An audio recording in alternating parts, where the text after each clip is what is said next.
Hello friends, नमस्कार।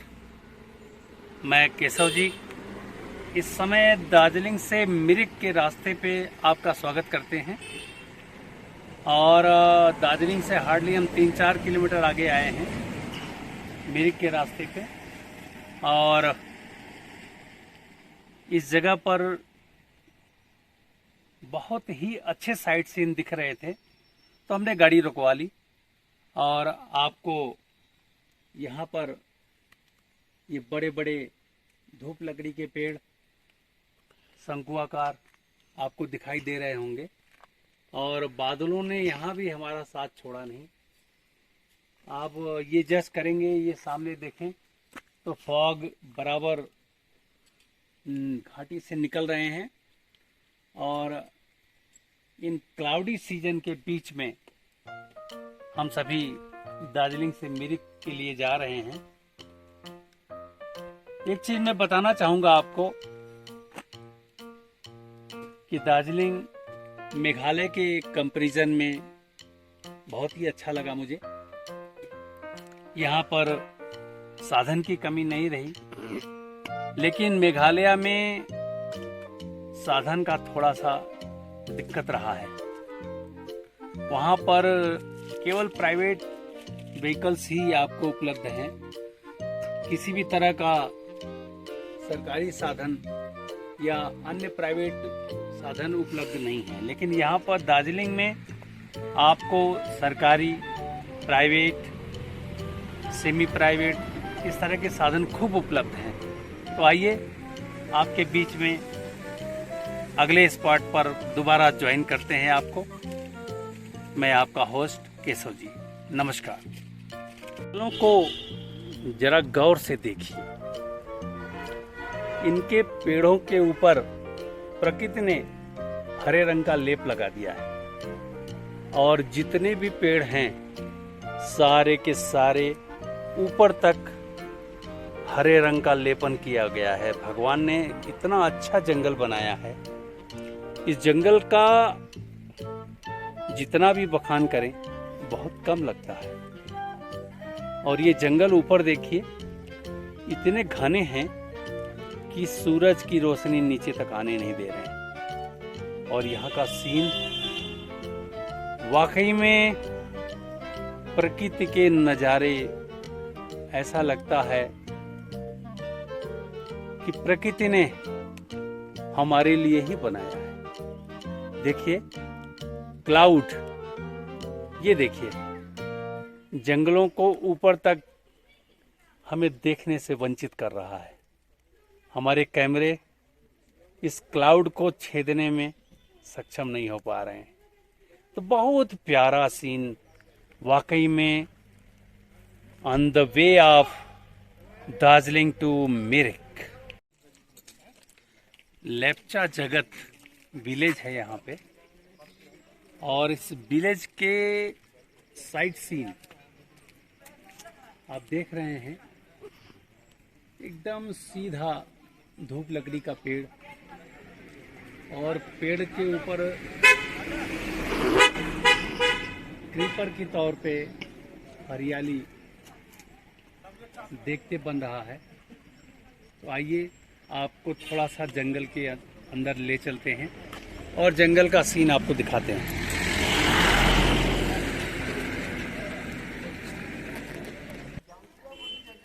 ये जंगल, ये पेड़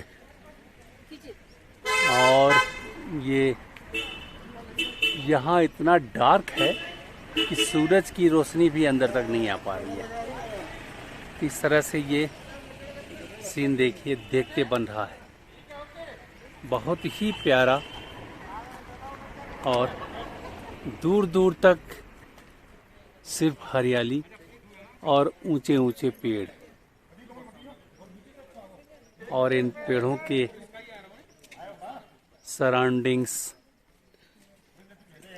इतने प्यारे प्यारे।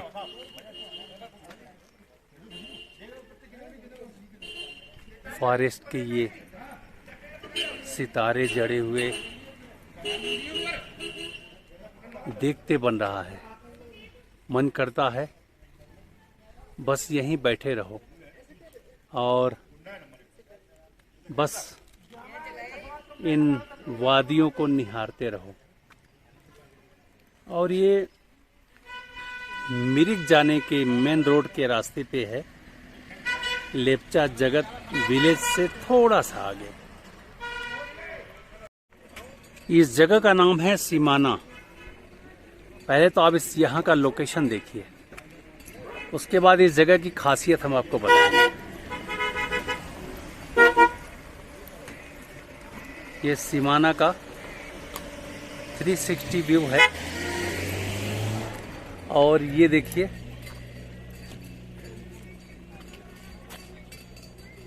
बादल घाटियों से ऊपर उठते हुए। आगे जाए ना, वहाँ से अच्छा दिखता है। थोड़ा इधर से जाएंगे, इधर से जाए सकते हैं।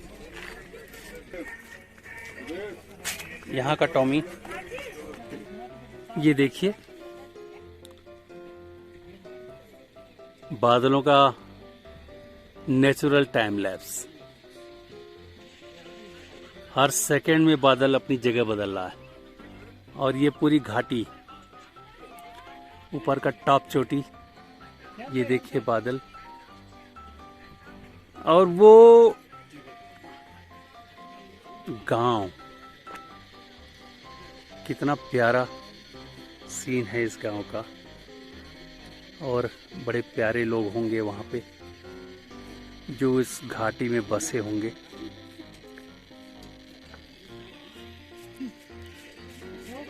तो हम अभी यहाँ के बारे में आपको बताने की बात कर रहे थे। चलिए अब हम इन बादलों के साथ आपको यहाँ के बारे में बताते हैं। ये है, इस रोड के दाहिने साइड में इंडिया और इस रोड के बाएं साइड में नेपाल है। और ये सामने बोर्ड देख रहे होंगे, नेपाल सीमाना 0। ये देखिए, इस बोर्ड को देखिए, नेपाल बॉर्डर 0 किलोमीटर। तो आप देखिए इसके दाहिने साइड में नेपाल और बाएं साइड में इंडिया। तो ये सीमाना का बड़ा खास व्यू है। तो इस तरह से इसीलिए ये फेमस है। मिरिक के रास्ते में भारत नेपाल बॉर्डर तक पहुंचने का अप्रोच मार्ग है ये। और ये दोनों तरफ पहाड़ियां देख रहे हैं, बीच में ये रोड है।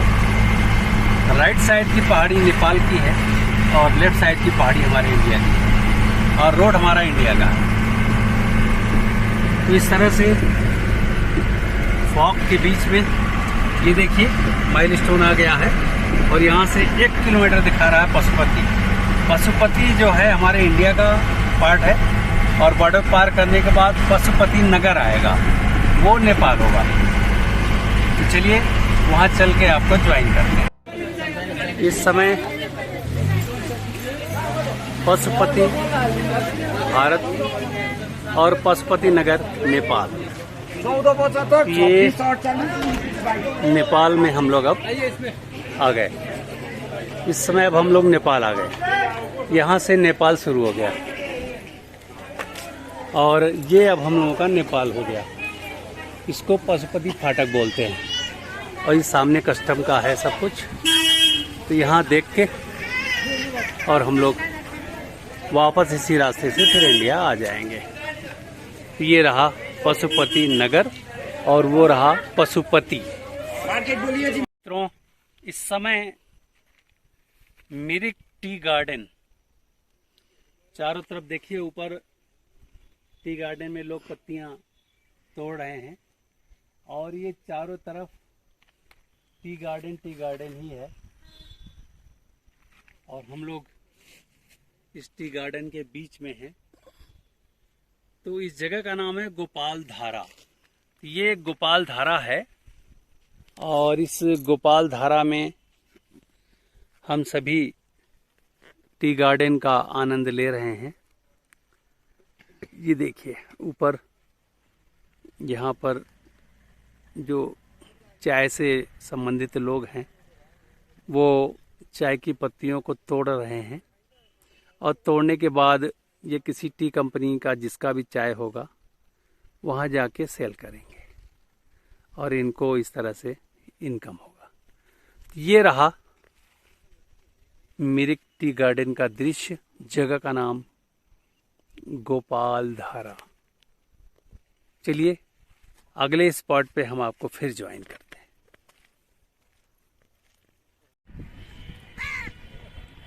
ये देखिए मिरिक लेक का नज़ारा कितना खूबसूरत, कितना सुंदर है।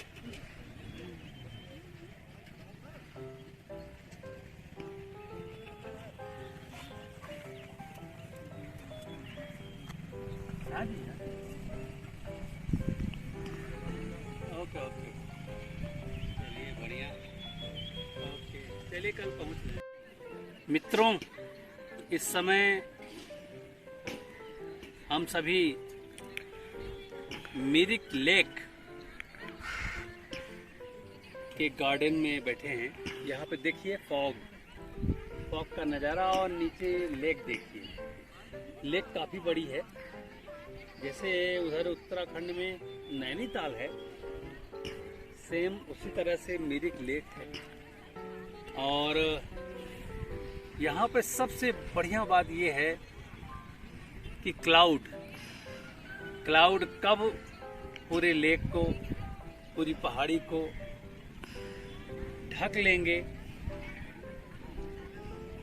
किसी को कुछ पता नहीं। इस समय पूरी लेक और सामने की पहाड़ी बादलों के गिरफ्त में है। कभी बादल घने होंगे तो कुछ नहीं दिखाई देगा, थोड़ा उनका घनापन कम होगा तो फिर वो फॉग के रूप में दिखाई देंगे। तो इस तरह से मिरिक लेक अपने आप में बहुत ही अद्भुत नज़ारा दे रहा है। इसके और भी सीन देखिए और ये देखते बन रहा है। तो चलिए मैं आपको थोड़ा सा और आगे ले चलते हैं और वहाँ से लेक का नज़ारा आपको दिखाते हैं। ये गार्डन का पार्ट देखिए, ये गार्डन और गार्डन के पीछे दुकानें, इसमें आपके खाने पीने और रुकने के लिए होटल वगैरह भी आपको दिखेंगे। अब मैं आपको सीधे लेक पे ले आता हूँ। लेक के ठीक सामने ऊपर एक ब्रिज बना हुआ है, उस ब्रिज पर चलते हैं।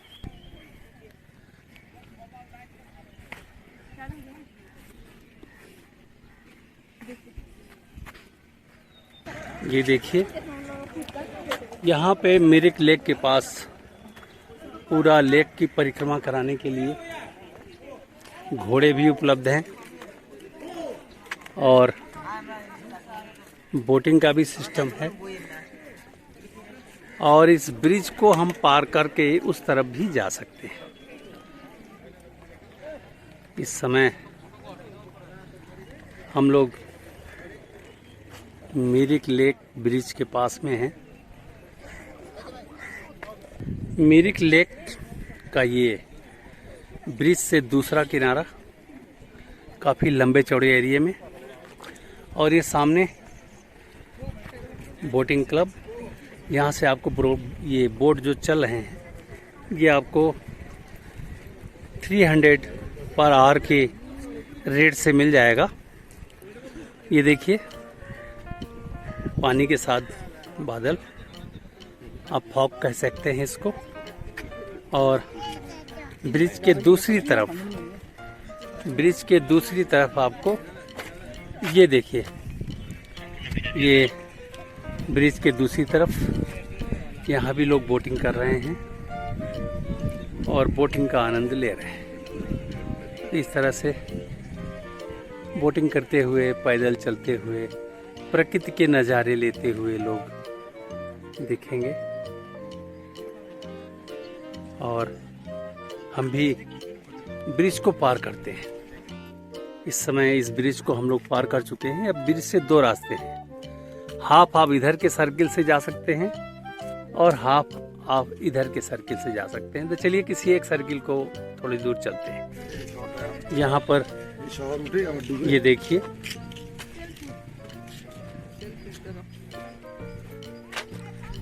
ये पूरा का पूरा नैसर्गिक वातावरण और फिर वही धूप लकड़ी, जबरदस्त पत्तियां इसकी गुच्छेनुमा, और ये रहा पूरा का पूरा ऊपर की चोटी तक का नज़ारा।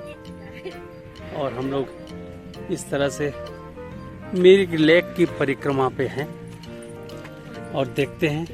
और ये सामने देखिए, ये पार्क जो हमारे बादलों के आगोश में है, और इसलिए थोड़ा सा धुंधला सा दिखेगा। इस पक्षी को देखिए, बहुत कुछ बुलबुल से मैच करती है ये, और ये अपने दाना पानी चुंग रही है।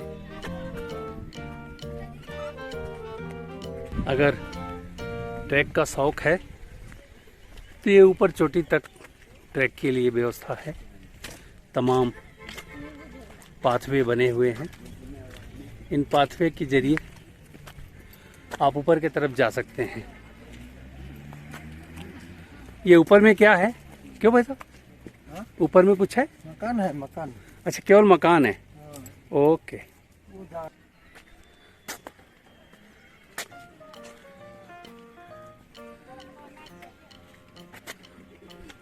ये रास्ता देखिए, एक परिक्रमा मार्ग की तरह, और बीच में अगर आपको चाय पीनी हो, कुछ नाश्ता करना हो, तो ये दुकानें भी बनी हैं।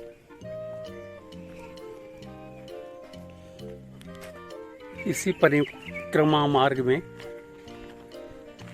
ये ऊपर मंदिर है, और इसकी रास्ते इस तरह से है। ऊपर टॉप पे जाने पर शंकर जी का मंदिर है। हम आपका समय ज़्यादा न लेते हुए हम आगे बढ़ रहे हैं। मंदिर आपके लिए छोड़े जा रहे हैं। आप आइएगा तो जरूर से मंदिर दर्शन करिएगा।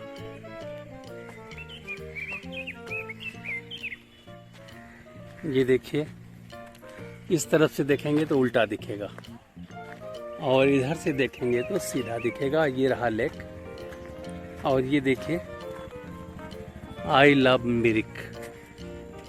तो आई लव मिरिक, यहाँ पे जाइए और मेमोरी के तौर पर आई लव मिरिक का एंजॉय लीजिए।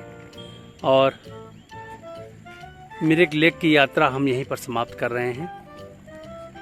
अगला स्पॉट, चूँकि हमें सिलीगुड़ी जाना है, यदि बीच रास्ते में कुछ दिखा तो ज़रूर वहाँ गाड़ी रोककर आपको अवलोकन कराएंगे।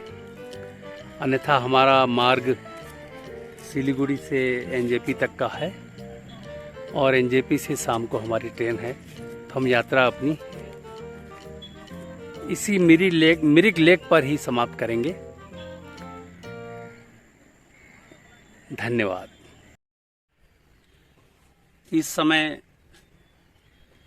मिरिक लेक पर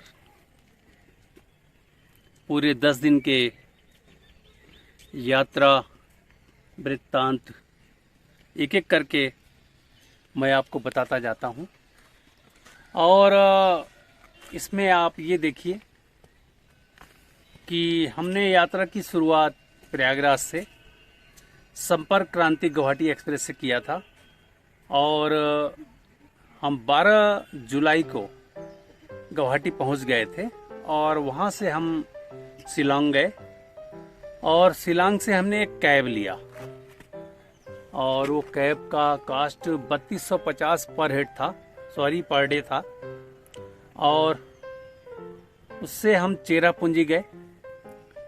चेरापूंजी के रास्ते में 7 सिस्टर फॉल और इको पार्क नंबर 1 पर हमें लगा। डेल्थेलिन वाटरफॉल भी बहुत सुंदर था वहाँ। फिलहाल बारिश का मौसम है, इस वजह से जगह जगह वाटरफॉल अपने आप वहाँ दिखाई दे रहा था। हमने चेरापूंजी से अपनी यात्रा मोलिंगनोंग क्लीनेस्ट विलेज की तरफ किया, जो एशिया का सबसे क्लीनेस्ट विलेज का अवार्ड प्राप्त किया है। वहां एक रात हमने बिताया। इसके पश्चात डाउकी भारत बांग्लादेश बॉर्डर के लिए प्रसिद्ध है। वहां पर हम लोग गए और बॉर्डर एरिया का पूरा कवरेज हमने दिखाया है। डाउकी नदी क्रिस्टल क्लियर वाटर के लिए प्रसिद्ध है और उसमें चूंकि समयाभाव था, इस कारण से हमने डाउकी रिवर आपको जरूर दिखाया। उसमें आप लोग आइएगा और डाउकी रिवर में जल विहार करते हुए बांग्लादेश बॉर्डर तक जाइएगा। उसके बाद हम वहां डाउकी से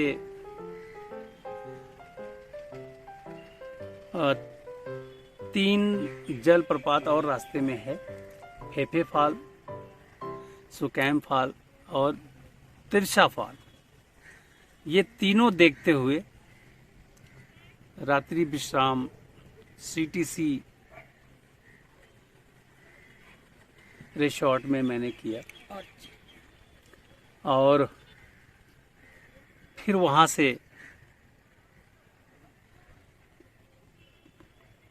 सीधे हम शिलोंग के तरफ आ गए और शिलोंग में रात्रि विश्राम के बाद अगला स्पॉट हमारा दार्जिलिंग था। चूंकि दार्जिलिंग बहुत फेमस है और काफ़ी लोगों ने दार्जिलिंग की यात्रा की कहानी बनाई हुई है और ऐसे ऐसे जगहों पे बारे में वहाँ पे दिखाया है लोगों ने दार्जिलिंग का। तो दार्जिलिंग के कुछ स्पॉट हमने दिखाए हैं। बाकी जो अनएक्सप्लोर्ड या सेमी एक्सप्लोर्ड कह सकते हैं, उसमें कलिंगपोंग और मिरिक, इस 2 को हमने शामिल किया है। और मिरिक के बाद हमारी यात्रा का अंतिम पड़ाव NJP railway station new Jalpaiguri रहेगा और वहां से हम नॉर्थ ईस्ट एक्सप्रेस के द्वारा इलाहाबाद के लिए प्रस्थान कर जाएंगे और इस तरह से हमारी यात्रा ये पूर्ण हो जाती है। एक बार मैं आपको पूरा 360 व्यू यहाँ से मिरिक लेक का दिखाते हैं और इसके बाद यहीं से हमारे यात्रा का इतिश्री होगा। तो आपने हमारे इस चैनल को समय दिया, योर ट्रैवल जर्नी को, और अपने होस्ट को बाकायदे सुना। कहीं भी कुछ चीज़ें रह गई हैं उसके बारे में आप हमारे इनबॉक्स में आप हमें बता सकते हैं। कुछ चीज़ें हमसे पूछना चाहते हैं तो इनबॉक्स में प्रश्न जरूर करिएगा, हम आपको ज़रूर उत्तर देते हैं। चलिए इन्हीं शब्दों के साथ हम अपनी यात्रा यहीं पर समाप्त करते हैं। नमस्कार, धन्यवाद।